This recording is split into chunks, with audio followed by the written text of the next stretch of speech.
Where was John Watkins from? John Watkins was from Maidstone, England. That's where he was born. What was his profession before he came to America? John Watkins was an architect and a builder. And in Maidstone, England, he actually tried to get a good business going, but it was just too hard. So he ended up moving to London so that he could have enough work to do, and he found enough work to do. He did very well in London. What were other details from his life before he came to America?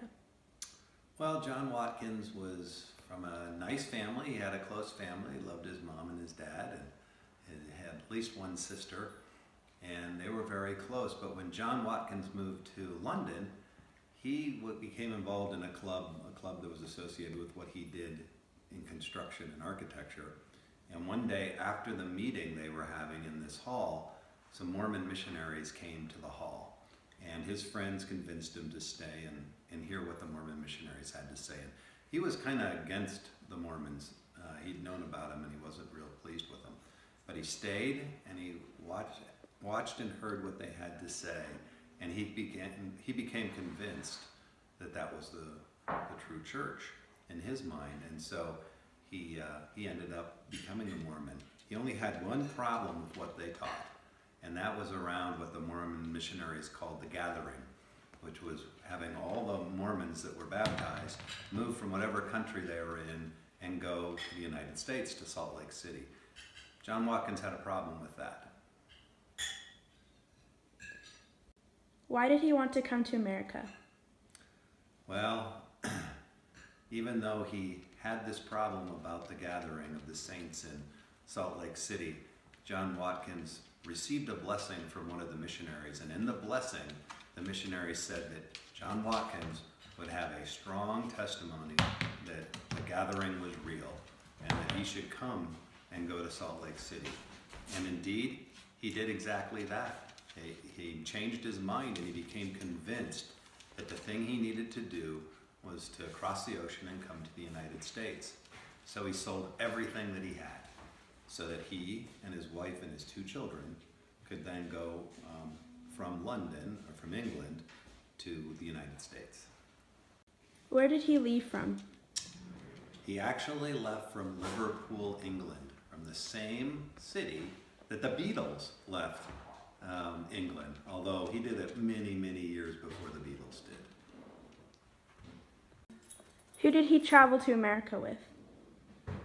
John Watkins traveled to America, well, mostly with his wife and two children, but there was also a group of other Mormons that had been baptized in England, and they all got together on a ship. And there's some interesting stories about what happened on that ship, that the captain of the ship was so impressed with this group, how this group of Mormons got together and got very organized around food, around caring for the children. They had their own policemen that took care of them while they went over on the trip, and they really watched out for one another. And there's some really neat stories about how impressed that captain was with this group that included John Watkins and his family. Did he leave any family behind? John Watkins did leave family behind. He left, well, his mother and his father and at least one sister. And it was an interesting story. When John Watkins joined the Mormon church, his mother basically disowned him, shunned him from the family, and said, I'm not going to have anything to do with you.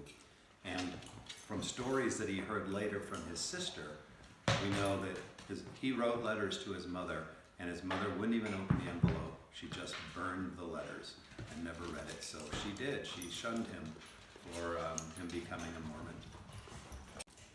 Did he have family in America before he arrived? John Watkins didn't have any family in America. He went on his own. He just followed his feeling that he needed to go to Salt Lake City. How did he get to America? He took a ship. As I said, he left from Liverpool, where the Beatles left from, and he went on a ship across the ocean from Liverpool to New York City. What were the sacrifices made in order for him to get to America? He had to give up his profession as an architect and a builder. He had to sell his company, and he had to sell almost everything he owned so that they would have enough money to make the move to Salt Lake City and to take the ship across the ocean. So he sacrificed everything. Was there more opportunity in America? Well, there was lots of opportunity at that time in America because it was a growing country and there were many new things required here. But he didn't come for that opportunity other than the opportunity that he had to worship his religion and to be with the other saints that had moved to Salt Lake City. But once he got to Salt Lake City, there was a lot of opportunity because Utah was just beginning to grow. What state did he move to and why did he move there? Well, he moved to Salt Lake City, Utah, and he moved there because that's where the gathering of the Mormons was, and that's why he even crossed the ocean and left England. How did he make money once he came to America? Once John Watkins got to America and then got to Utah, he made his money doing the same thing he did in England. He was a builder. He actually, when he got to Utah, he settled in Provo and he helped build the first tabernacle in Provo. Not the one that the temple is now, but an earlier version of the tabernacle. And after doing construction in Provo, he moved to Midway where he helped found Midway, and he built several buildings there. The first brick building in Midway and all of the kind of famous curly Q houses, the Swiss houses that were in Midway, those are John Watkins' homes, and many of them are still standing from the time that he built them. What changes did he make after arriving to America? Well, he became quite a founder. He helped found Midway, Utah.